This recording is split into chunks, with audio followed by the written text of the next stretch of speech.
요즘은 배달 음식 문화가 보편적이기 때문에 배달 앱을 이용하는 사람들 수도 그만큼 증가했습니다. 네, 그러다 보니 이에 따른 부작용들도 나타나고 있는데요. 음식을 시켰더니 헤어진 애인이 찾아왔다면 어떨까요? 이런 일이 실제로 발생했습니다. 오늘 하나님의 법, 세상의 법에서는 이와 관련된 내용들 짚어보도록 하겠습니다. 이재만 변호사 자리하셨습니다. 안녕하십니까? 네, 안녕하세요. 네, 안녕하세요. 자, 저희가 오프닝에서 말씀을 드렸는데 참 생각하는 것만으로 좀 무섭기도 합니다. 이번에 발생한 사건 이게 도대체 어떻게 된 일인가요? 예. 그 보통 이제 요즘에는 이제 음식을 주문할 때 네. 예, 배달 앱을 통해서 많이 주문을 합니다. 그렇죠. 그런데 이제 문제는 이제 배달 앱을 통해서 주문을 하면 그 배달 앱 고객센터에서는 이제 주문자의 전화번호라든지 또는 뭐 주문자의 주소, 네. 주소를 배달해야 되니까 그렇죠. 이런 걸 수집해서 저장을 합니다. 이 저장을 하는 이유는 다음에 이제 다시 주문을 하면 이제 그쪽에서는 아, 거기 어디시죠? 이렇게 얘기할 정도로 주문하는 사람도 편하고 또 거기서도 편하니까 네. 또 소비자의 니즈를 알아서 무슨 음식을 주로 주문하는지도 분석할 수 있으니까 예. 그렇게 이제 저장해서 보관을 하죠. 근데 문제는 이 저장된 개인 정보가 쉽게 유출된다는 점이죠. 그래서 어떤 그 20대 남성이 그 배달앱 센터에 전화를 한 거예요. 그러면서 전 여친의 전화번호를 대면서 일로 물건을 주문했는데 음식을 주문했는데 아직 안 왔다. 그러니까 이제 배달앱 센터에서는 거기 어디로 안 갔나요? 하고 주소를 이제 알려준 거예요. 근데 이제 문제는 그렇게 알려진 그 주소를 가지고 그 남자가 전 여친을 찾아가서 폭행을 하는 사건이 발생했습니다. 그렇군요. 사실 저도 이제 치킨을 좋아해서 이제 배달을 자주 시켜 먹는데 이게 상당히 편하긴 하거든요. 예, 그렇죠. 주소를 말하지 않아도 돼서 편하긴 그렇죠. 한데, 근데 결론적으로 어쨌든 이제 개인 정보가 이제 줄줄이 새고 있었다라는 증거가 이번에도 이게 나온 거나 마찬가지 아니겠습니까? 이게. 그렇죠. 이제 그래서 지금 국민권익위원회에서는 이제 공정거래위원회에 개인 정보를 보호할 수 있는 그리고 고객센터에는 이제 개인 정보 보호와 책임과 의무를 주는 그런 법을 규정하라고 권고를 했습니다. 네. 그런데 아직도 그 개인 정보를 보호하기 위한 법이 제정되지는 못하고 있습니다. 그러면은 구체적으로 개인정보 유출되는 것을 제재할 수 있는 방법은 없는 상황인 거죠? 이제 사실은 이제 개인정보보호법도 있고 전자상거래보호법도 있긴 있습니다. 네. 근데 이제 수집된 정보를 목적 외에 사용하면 형사처벌되는 규정은 있죠. 근데 이제 이번 사건에 배달앱 고객센터에서 개인정보를 유출한 거는 그 배달앱 주문 그 규정에 의하면 전화를 해서 결국은 물어보면 네. 그 점에 대해서 뭐 여러 가지 주소라든지 또는 뭐 어디 음식점이라든지 이런 개인 정보를 알려주도록 규정이 돼 있어요. 그리고 이런 점에 대해서는 이제 동의할 수 있도록 소비자가 그렇게 이제 돼 있으니까 네. 자기네들은 법을 위반한 것은 아니다.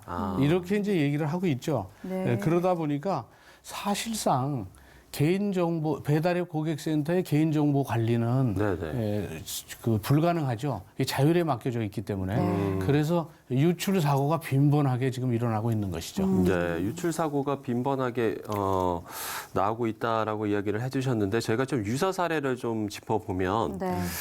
배달 과정에서 알게 된 번호로 혼자 사는 여성에게 마음에 드니까 따로 만나자 이렇게 연락을 했다 또 불구속 입건된 사건도 있었더라고요. 예, 그렇습니다. 그거는 이제 배달앱 고객센터에서 이제 배달원한테 네. 음식점한테 알려주면 이제 배달 또 대행센터가 있지 않습니까? 네. 그게 이제 배달 대행센터 이제 배달원이 음식을 결국 배달하면서 네.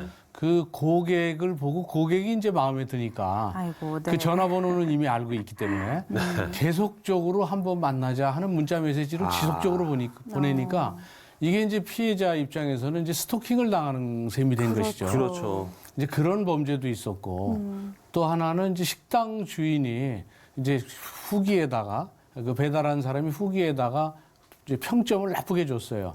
그랬더니 이제 식당 주인이 주소 뭐 이런 거 다 아니까 네. 거기다가 내가 집 주소를 안다. 내가 찾아갈 것이다. 그리고 전화로도 협박하고 그래서 또 피해를 봤다고. 그래서 개인정보라는 것은 지금 현대 정보화 사회에 있어서 굉장히 보호돼야 되는 중요한 것인데 네. 이제 이것이 이제 배달앱 센터라는 새로운 주문 그런 체제에 의해서 보호가 안 되니까 이제 범죄들이 자꾸 일어나고 있기 때문에 법 규정이 이제 시대 상황을 잘 따라가지 못해서 이제 이런 일들이 이제 지속적으로 일어나고 있는 것이죠. 아, 섬뜩한 예. 이제 사례들이 상당히 좀 많은 것 같네요. 그렇습니다. 네, 그렇네요.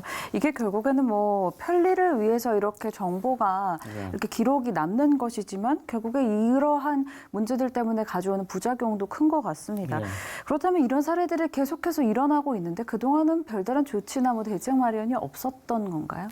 물론 이제 그 국민권익위원회에서 공정거래위원회에 이제 그 법 개정을 공고하기는 했죠. 아, 그렇다면 이제 왜 이 법이 개정되지 않았느냐 하면 사실 요즘 흔히 말하는 이제 빅데이터들이 있죠. 빅데이터 분석이 이제 산업 발전에 상당히 영향을 미칩니다. 네. 이제 잘 알다시피 이제 아마존 같은 경우도 책을 주문하면 그걸 다 이제 정보를 그쵸. 분석해서 어떤 책을 주문을 했는지. 그렇죠. 네. 그거 이제 책의 주문 취향을 알아서 그 비슷한 류의 번호로 책을 추천하죠. 추천을 계속하죠. 네. 네. 그러니까 이제 사실은 소비자나 이렇게 좋은 방향으로 되면 이제 유리하고 그 이외에도 이제 뭐 여러 가지 산업에서는 이제 빅데이터를 분석해서 소비자의 니즈를 확인할 수도 있고 그것이 이제 결국은 신속하게 물건을 생산해서 또 그 생산 과정에 있어서 효율성도 올릴 수 있고 그러니까 주문자의 정보를 수집하는 것을 막으면 네. 산업 발전에 저해가 될 수가 있어요. 그러니까 그걸 막을 수는 없고 또 한편으로는 개인정보 유출로 인한 범죄의 피해도 막아야 되니까 그렇죠. 이 둘을 잘 이제 조정을 해야 되죠. 그러게요. 그 산업 발전에 저해가 되지 않는 수준에서 개인 정보를 보호해야 되는 것은 맞죠. 그래서 이제 그런 게 안 되고 범죄가 자꾸 되니까 특히 이제 혼자 사는 여성들의 경우에는 이 개인의 주소가 노출되면 불안해서 네. 베란다에다가 남자의 옷을 걸어 놓는답니다. 일부러. 여기 남자 있다 이런 식으로. 네. 그럴 정도로까지 그게 불안해 한다면 이건 분명히 이제 문제를 해결해야 되는 건 맞죠.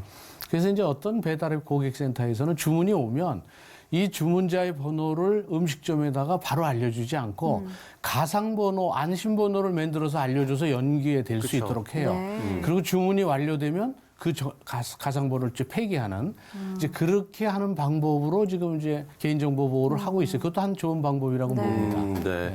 말씀을 들어보니까요. 뭐 관련 산업들에 대한 제재만이 일단 답은 아닌 것 같고, 네. 그럼 그렇지 않은 선에서 이제 소비자 정보를 보호할 수 있는 이제 법이 예. 좀 있으면 좋겠다라는 생각이 드는데 네. 이런 법에는 일단 어떤 게 좀 있을까요? 이제 개인정보보호법에 의하면 이제 그 개인정보를 보관하려면 개인의 동의를 얻어야 됩니다.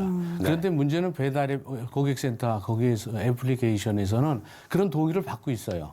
근데 그 동의 자체가 아주 조그만 글씨로 돼 있고 그렇기 네. 때문에 문제는 이것이 이제 결국 동의를 받는 것이 너무 불공정하다. 그런 약관이라고 보여지고 또 이 개인정보의 유출에 대해서 상당한 주의를 하지 않아서 유출돼서 피해가 일어나면 네. 그 점에 대해서 형사처벌될 가능성은 있습니다. 네. 그래서 현행법으로도 그럴 가능성은 있지만 실제적으로는 다 동의가 돼 있기 때문에 지금 그 배달앱 고객센터에서는 지금 정보 번호가 오면 알려줄 수밖에 없죠. 네. 그래서 이제 배달앱 고객센터에서 약간 이제 바꾼 게 그 어떤 남친이 이제 뭐 주문했다고 그래서 전 여친의 주소를 알아갔는데 지금은 그 주문자의 전화번호로 온 경우에 한해서만 주문자의 주소를 알려주는 이제 그렇게 이제 좀 조정을 하고 있습니다. 네. 그래서 그렇게 되면 이제 개인 정보가 그만큼 네. 덜 유출될 수는 있죠.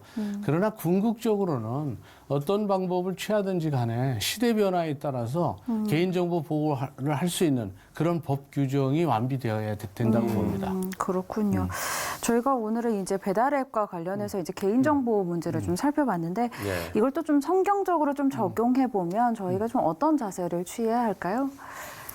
이 갈라디아서 1장 10절 말씀에 네. 이제 내가 사람들에게 좋게 하라 하나님께 좋게 하라 사람들에게 기쁨을 구하랴 내가 지금까지 사람의 기쁨을 구하였다면 그리스도의 종이 아니리라 이런 성구처럼 기업이든 개인이든 자기 자신이 하는 일에 대해서 단순히 자기 욕심만 채워서 사람을 기쁘게 할 것이 아니라 하나님을 기쁘게 하는 일이 무엇인지를 분별해야 된다고 봅니다. 네, 그렇습니다. 사실 우리가 이제 올바른 일인가 아닌가는 본인이 이제 가장 먼저 알 텐데요. 정말 양심이 좀 무뎌지지 않도록 늘 좀 예민하게 좀 깨어 있는 게 필요할 것 같습니다. 네, 하나님의 법, 세상의 법 이재만 변호사와 이야기 나눠봤습니다. 오늘 말씀 고맙습니다. 예, 감사합니다. 감사합니다.